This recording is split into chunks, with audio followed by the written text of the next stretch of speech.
The Young and the Restless spoilers shock Monday, full June 23, 2025. As dusk fell over the rolling hills of southern France, the lavish grounds surrounding the Dumas estate glowed under golden lighting and the glint of crystal champagne flutes.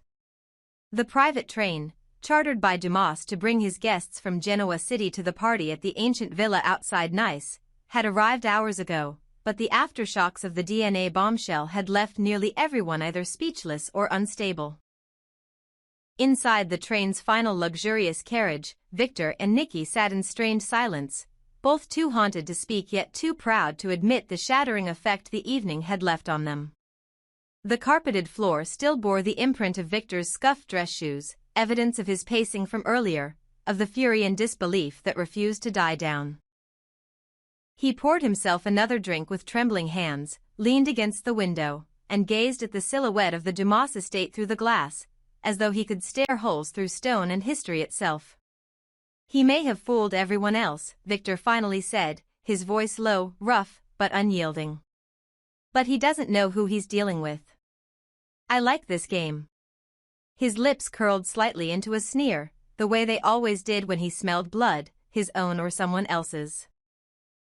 But Nikki, sitting across from him, arms folded tightly around herself, tilted her head and asked with barely restrained emotion, "Aren't you worried, Victor? Even a little?" There was no sarcasm in her voice this time, no bite, only the kind of heavy exhaustion that comes from a woman whose entire life had been built on one lie too many. Victor didn't answer immediately. He stared at her as if her question alone offended him. "If that fool wants to fight me," he finally growled, "he has no idea what he signed up for." Before Nikki could respond, the door slid open with a mechanical hiss. Carter stepped inside, his expression tense.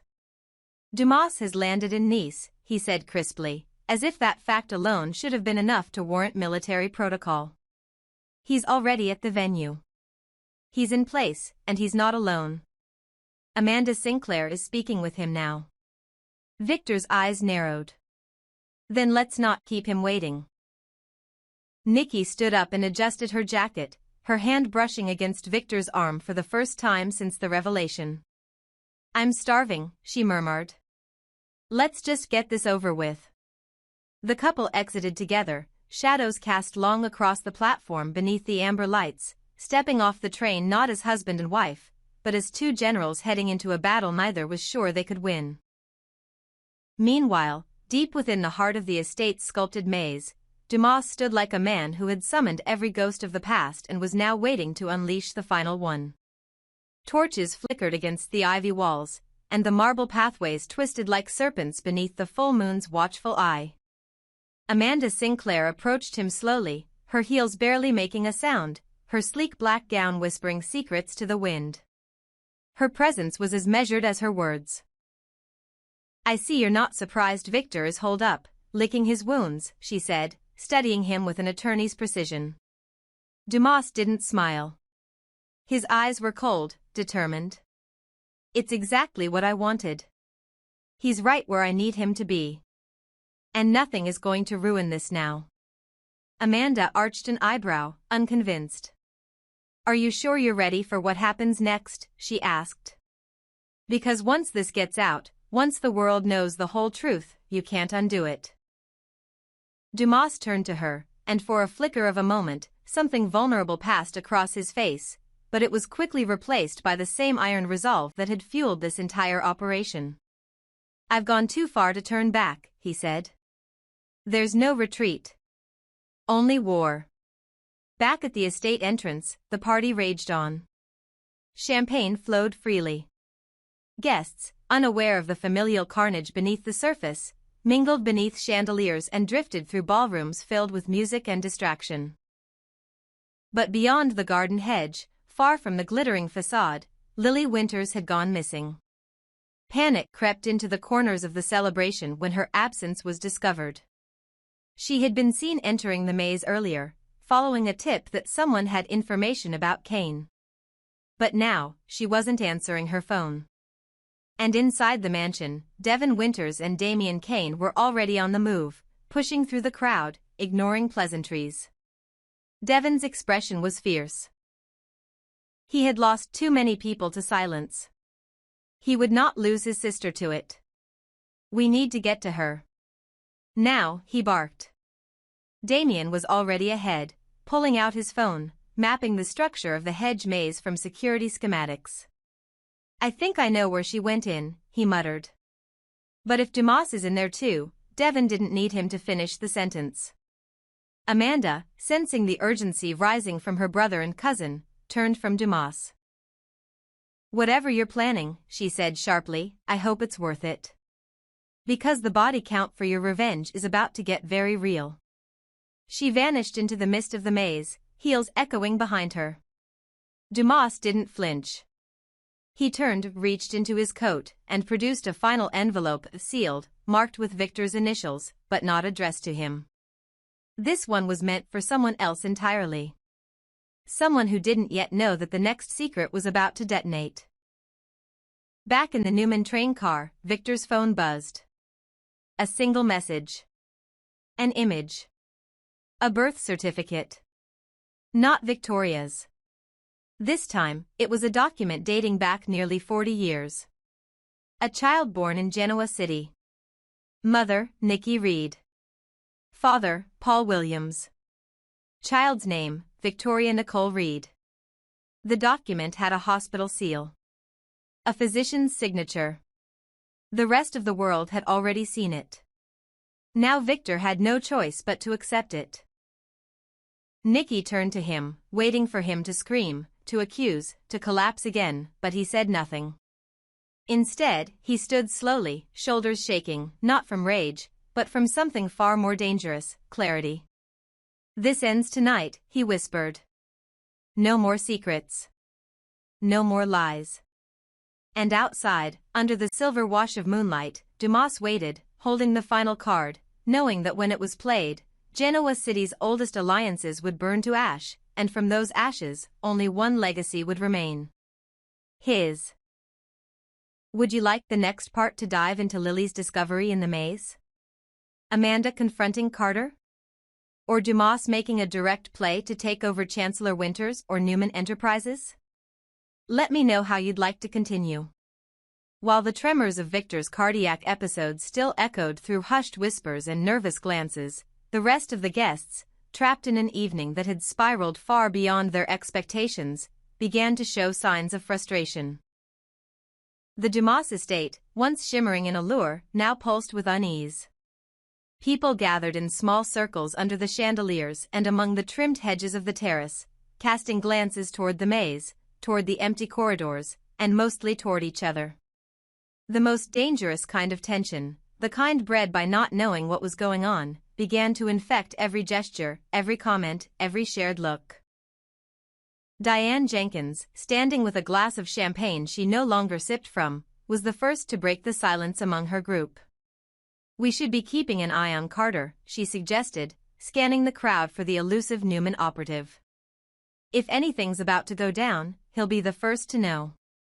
Kyle Abbott, trying to diffuse the tension with humor, smirked.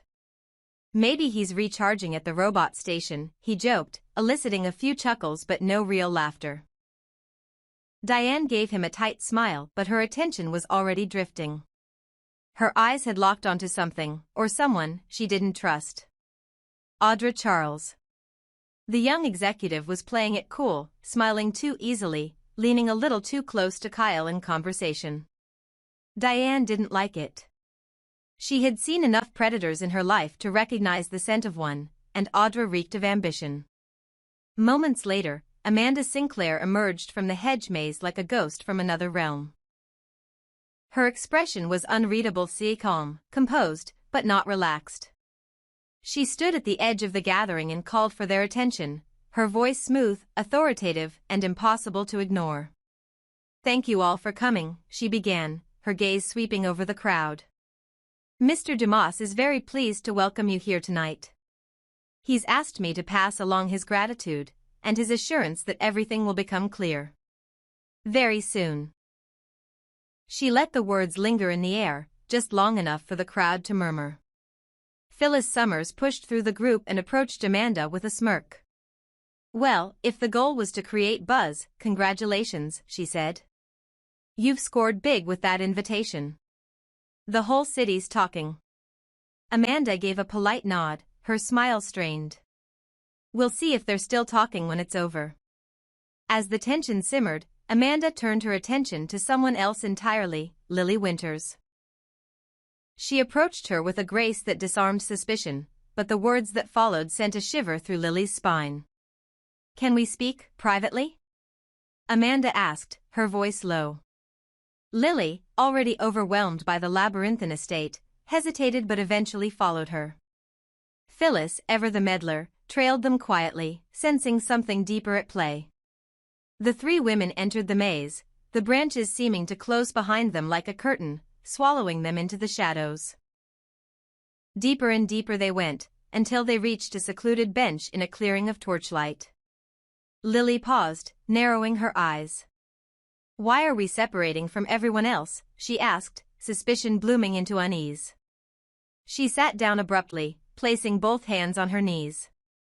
I'm not going another step. What is this, Amanda? Amanda sighed. Dumas wants to speak with you. Alone. He asked for it specifically. Lily shot her a look. Why? What does he want from me? Amanda stepped forward slowly, her tone firm but not aggressive. He has a reason, Lily. One that you deserve to hear directly from him. But I promise you, you'll get all the answers you've been looking for. For a moment, Lily didn't move.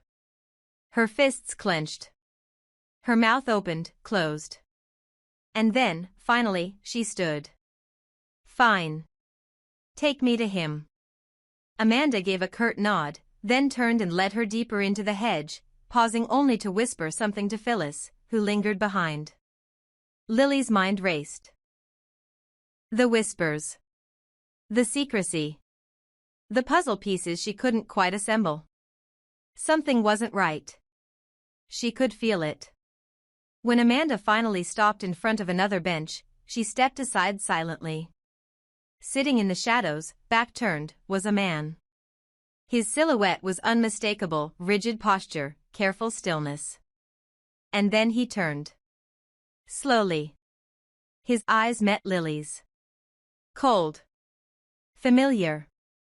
Full of history. Full of wounds that had never healed. Hello, Lily, he said.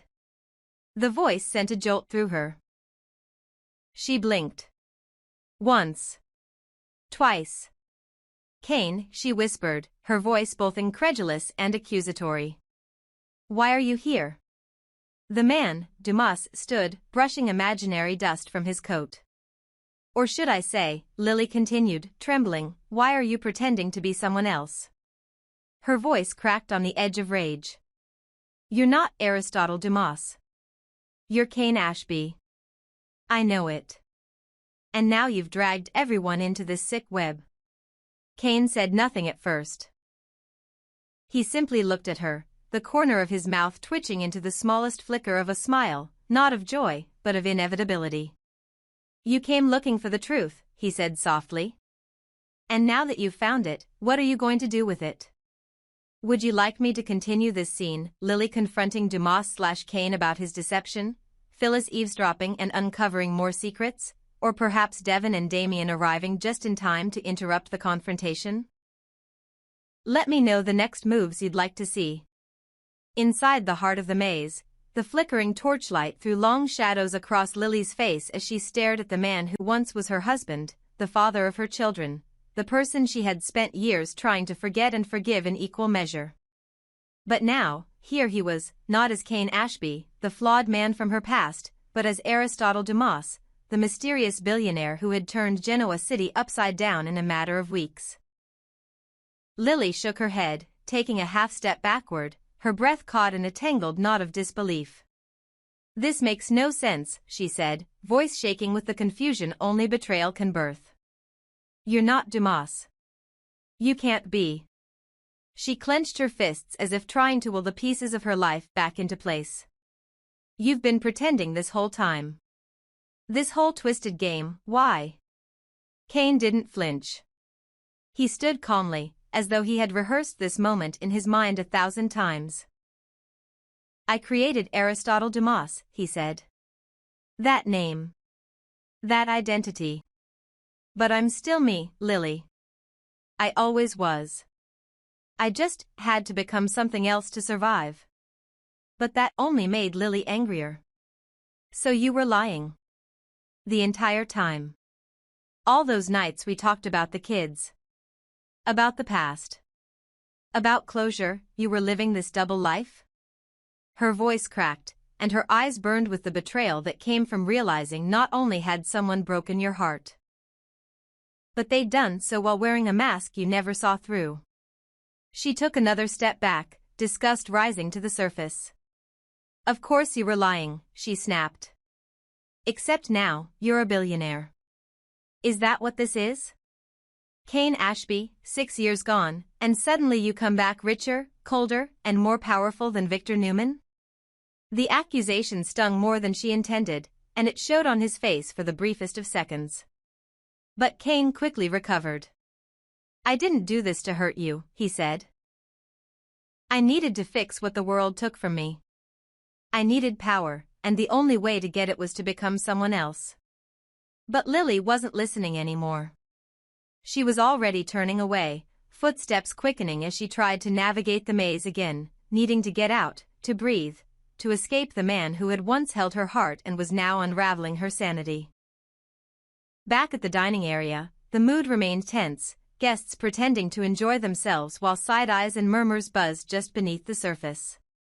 Then, at last, Victor and Nikki arrived, stepping off the train and entering the estate like monarchs returning to a castle that no longer belonged to them. Nikki smoothed her coat and took a deep breath. "Carter told us Dumas has landed," she said softly, her voice tight. "And that he'll be here shortly." Victor said nothing at first. His eyes were sharp, his gaze scanning the room for any sign of instability. Nick approached, tugging gently at Nikki's arm. "I take it Lauren and Michael declined the invitation," he murmured, half a statement, half a question. Nikki nodded absently. "I wouldn't blame them," she replied, watching Victor as he sat at their reserved table.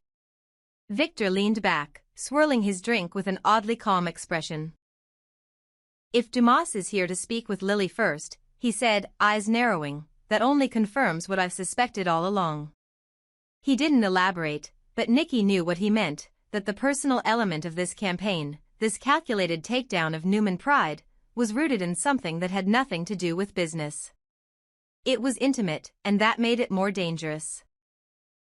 Elsewhere, at a table adorned with fresh roses and tall flutes of champagne, Audra Charles leaned close to Kyle Abbott, her voice low and flirtatious. "I already prepped a selfie," she whispered. Hashtags locked and loaded, hashtag powerplay, hashtag Jabba legacy, and hashtag Kyle takes nice. Kyle chuckled, raising his eyebrows. "You work fast," he said, and stood to fetch her another glass of champagne. "It's how I stay ahead of the algorithm and the market," she replied, smirking. Diane, watching from across the room, felt her stomach tighten. The ease with which Audra slithered through her son's defenses was almost artistic. But Diane Jenkins wasn't one to be outmaneuvered. Not without a fight. Just then, Amanda Sinclair returned to the dinner area, her expression unreadable as always, followed closely by Phyllis Summers, who looked less composed, eyes darting, lips tight. Devin Winters spotted them and immediately stood. "Where's Lily?" he demanded. "What the hell is going on?" Amanda, smooth as ever, tilted her head. "It's between the two of them," she said. "She's okay." Devin frowned, anger rising in his chest, but Amanda walked off without further explanation. Phyllis stayed behind, watching Amanda's back retreat through the crowd, her instincts screaming that things were spiraling further out of control than anyone realized. Back in the maze, Lily was now lost. The paths, once quaint and elegant, now felt suffocating and endless. Her breathing grew shallow as panic settled into her chest. "Hello," she called out. "Someone? Please, help me." Her voice echoed, bouncing against the hedges, swallowed by shadows. She turned, retraced her steps, only to find a dead end. She spun again, desperate, dizzy. "Amanda," she cried out. "Anyone?" But no one answered. And Kane, no, Dumas, remained somewhere behind her in the maze, silent, still, watching. And waiting. Would you like to continue next with Devon and Damien entering the maze to search for Lily? Or perhaps Victor confronting Amanda and Phyllis demanding answers? I can also escalate the drama by revealing Dumas' next move, an explosive revelation in front of all the guests. Let me know how you'd like the next chapter to unfold.